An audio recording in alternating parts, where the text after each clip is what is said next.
Ethical Adulthood, Capacity 3, Recognizing Power and Taking Responsibility for Its Effects. Power exists whether we think about it or not. And for this conversation, I'm talking about relational power, the kind that shows up between people. So before we go further, I want to ground this in something very ordinary. When we hear the word power, many of us think about large systems, government, wealth, institutions, people with obvious authority.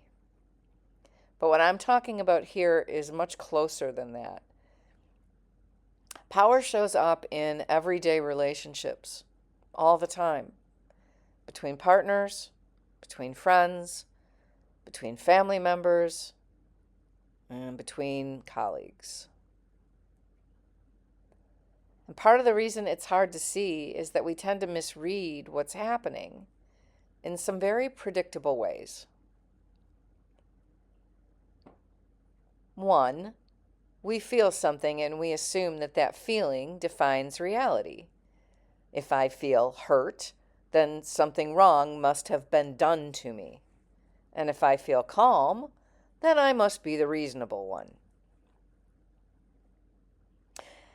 Two, we confuse intention with impact. Well, I didn't mean it that way becomes the end of the conversation instead of the beginning of repair. Three, we assume symmetry when the situation isn't actually symmetrical. We say, we both contributed, even when the impact wasn't equal. Four, we don't recognize power unless it's obvious. We can see authority or money or control, but not things like emotional detachment, credibility, or the ability to leave. Five, we protect ourselves before we orient to what is actually happening. We move quickly into defense before we've really understood the situation that we're in. And six, most of us were never taught what ethical behavior looks like in real time. So we fall back on questions like, am I right? Am I wrong? Instead of asking, what is mine to do here?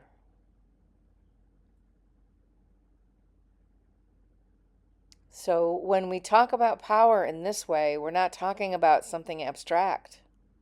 We're talking about learning to see what is already happening in ordinary, everyday interactions.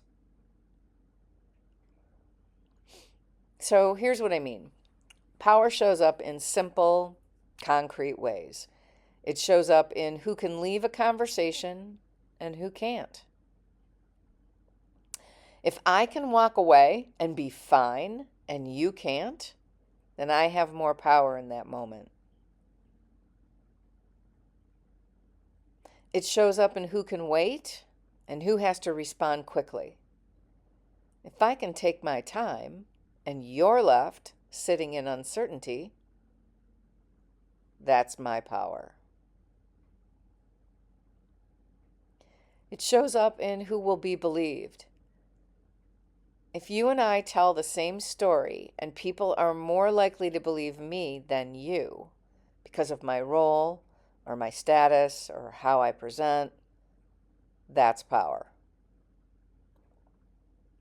And it shows up in who will recover more easily. If something goes wrong between us and I can move on without much consequence, but you carry the impact longer, that's power. So this capacity is not about guilt. It's about being able to see this clearly and let that awareness shape how we act. Because when we don't see power, we make predictable mistakes. We talk about things being fair when they aren't actually fair. We assume symmetry when there isn't any. We call something neutral when neutrality is actually causing harm. And sometimes we become harsh or dismissive without realizing how much weight our position is carrying.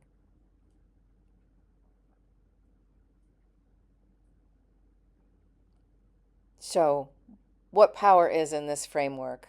Power isn't mainly about domination. It's about leverage and consequence. Power means one person has more options than the other, more safety than the other, more credibility than the other. And one can absorb more without it costing as much. And here's something subtle. Often, the person with more power feels less emotional intensity.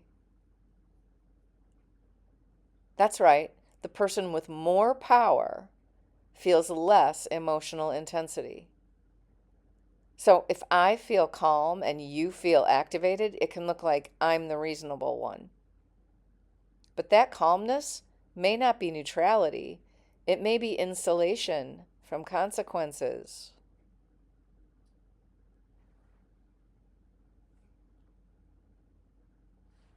So, what power is not? Power is not being upset, being loud, being articulate, being wounded, or even being morally convincing. Someone can be in real pain and still hold more power. Power isn't about who is right. Power is about who carries more consequence.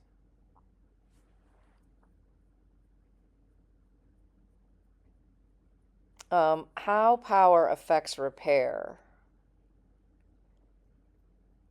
Repair works best when responsibility follows impact. But when power is uneven, well, impact doesn't land evenly. The person with less power often feels more of it, and for longer. The person with more power often feels much less urgency. So what happens? The more powerful person says, we both need to take responsibility. And that can sound reasonable. But if the impact wasn't equal, that request isn't actually neutral. Or we say, let's meet halfway. But halfway isn't meaningful if we didn't start from the same place. Or we call it a misunderstanding when something actually landed hard and needs to be addressed directly.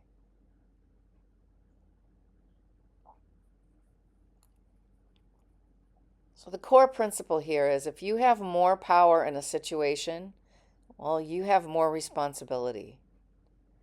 Not because you're worse, but because you have more room to move without causing harm. If you can absorb more without being harmed, then it's on you to absorb more.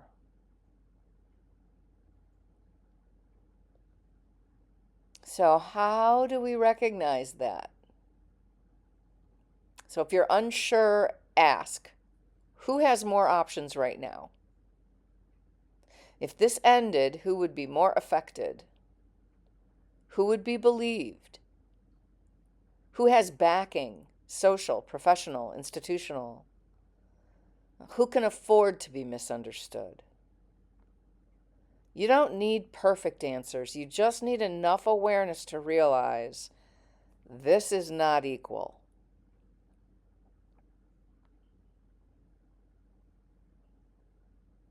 So there are a few areas where people get tripped up here. We confuse our pain with powerlessness. We can be deeply hurt and still hold more power. We assume equality because intentions are equal, but equal intent does not produce equal impact.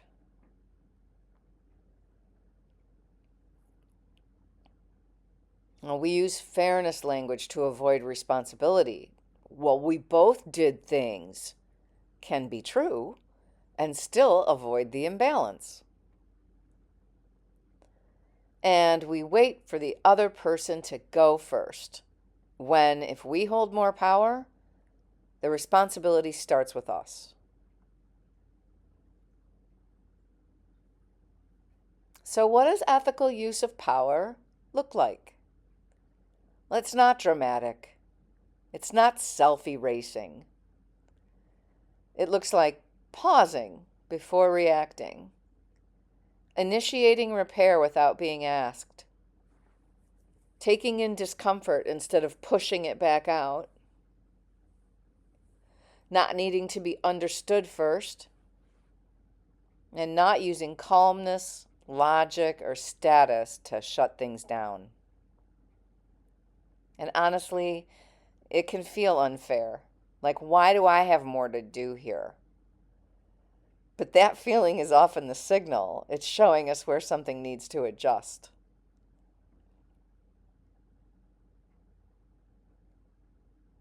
And I want to put a clarification in here before I move on. This does not mean tolerating abuse at all. It does not mean accepting false accusations, and it doesn't mean losing your boundaries. Power awareness is not self-erasure. It's accuracy. Why does this matter so much in ethical adulthood? Because when certainty falls away, people often then reach for neutrality. Or they say everyone's perspective matters equally. But power differences don't disappear just because we feel uncertain. So part of ethical adulthood is being able to say, even if I'm confused, even if I'm hurt, I still have more power here. And that changes what is mine to do.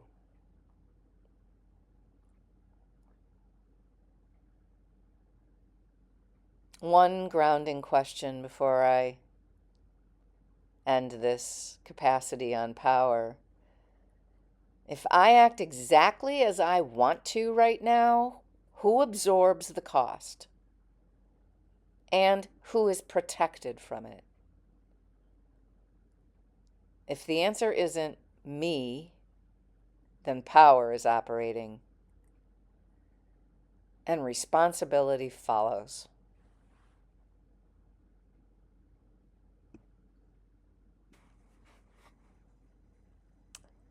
And before we move on, I want to say something about capacity. Because once we start talking about responsibility, especially in terms of power, it's easy to hear this as a demand to do more or to do everything. And that's not what this framework is asking. So before we go further, we need to get clear about limits, about what's actually available to us in a given moment.